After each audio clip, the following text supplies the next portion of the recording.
रोहनाथ गांव तो लंबे समय से अपनी मांग कर रहा है कि आजादी में उनका हिस्सा होना चाहिए, उनका खुद का अस्तित्व होना चाहिए, क्योंकि जितनी भी जमीन है दूसरे गांव के रकबे के हिसाब से आई हुई है और शहीद का दर्जा मिले। और जो पंजाब के जो मुख्यमंत्री प्रताप सिंह करू ने 57 प्लाट दिए थे वो प्लाट उन्हें मिले और जो शहीद हुए इनको मुआवजा मिले, उनको उनके परिवार को नौकरी मिले, ये सभी मांग है। कल वेद प्रकाश लगातार यहाँ से कम 2-3 महीने से बैठे हुए थे, वो कल दुखी होकर प्रशासन के रवैये से दुखी होकर उन्होंने आत्महत्या कर ली और बाकायदा एक सुसाइड नोट लिख के गए हैं। उन्हें सब सारी बात डिटेल में बताई गई है। तो बड़ा दुर्भाग्य की बात है कि भारत देश, आजाद भारत देश में भी ऐसा एक गांव है जो गुलामी की जिंदगी जी रहा है। तो हमारी सब संगठनों की यही मांग है कि इसके बारे में सरकार को चेतना चाहिए और जो उनकी मांग है सही पूरी करनी चाहिए। इसके लिए आप जब तक ये मांग पूरी नहीं होंगी और जब तक उसका दाह संस्कार भी सभी कमेटियों ने फैसला लिया कि नहीं कराएंगे। मेरा नाम कामड़ ओम प्रकाश है। मैं किसान सभा का जिला प्रधान हूँ और ये जो घटना घटी है ये बहुत ही दुर्भाग्यपूर्ण है। गांव की रोहनाथ गांव एक ऐतिहासिक गांव है और अंग्रेजों ने 1857 में उस गांव की ज़मीन नीलाम कर दी थी।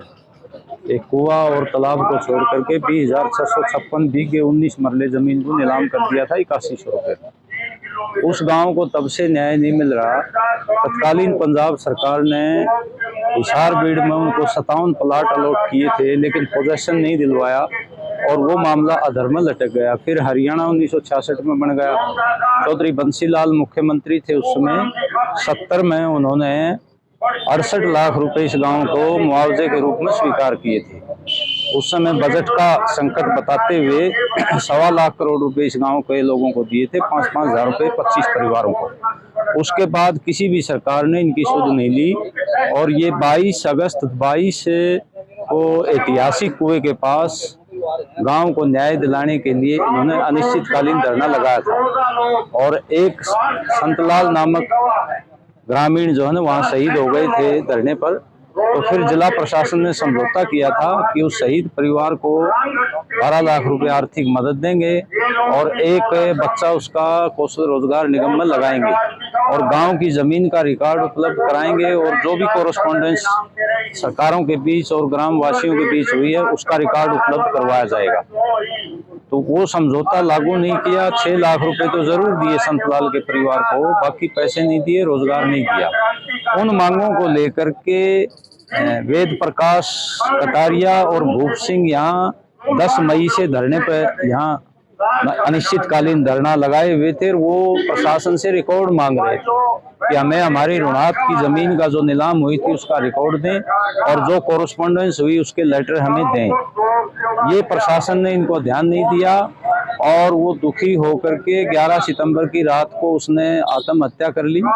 हम इससे सहमत नहीं थे, ऐसा उन्होंने नहीं करना चाहिए था, लेकिन उन्होंने जो सुसाइड नोट लिखा है उसमें 3 अधिकारियों के नाम वो लिख के गए हैं, डीसी साहब का, डीआरओ साहब का और एक सदर कानून गो का। तो उसने आरोप लगाया कि इन अधिकारियों ने हमें प्रताड़ित किया है और हमारे साथ अच्छा व्यवहार नहीं किया, बल्कि यहाँ तक भी डीआरओ पर आरोप लगाया कि वो रिकॉर्ड उपलब्ध करवाने के लिए 1 लाख रुपए मांग रहे थे।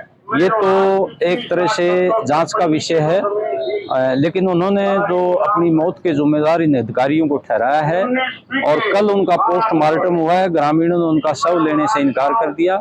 उनका शव मोर्चरी में रखा हुआ है और रोहनाथ कमेटी और डॉक्टर भीमराव कमेटी ने ये फैसला लिया है कि जब तक गांव को न्याय नहीं मिल जाता, जो मांगे थी उनको लागू नहीं किया जाता और इन 2 शहीद परिवारों को न्याय नहीं मिल जाता, तब तक ये धरना अनिश्चितकालीन तक जारी रहेगा और इस न्याय की लड़ाई के लिए हमारा संघर्ष जारी रहेगा। ये इसलिए ये धरना यहाँ डीसी उपायुक्त कार्यालय के सामने चल रहा है।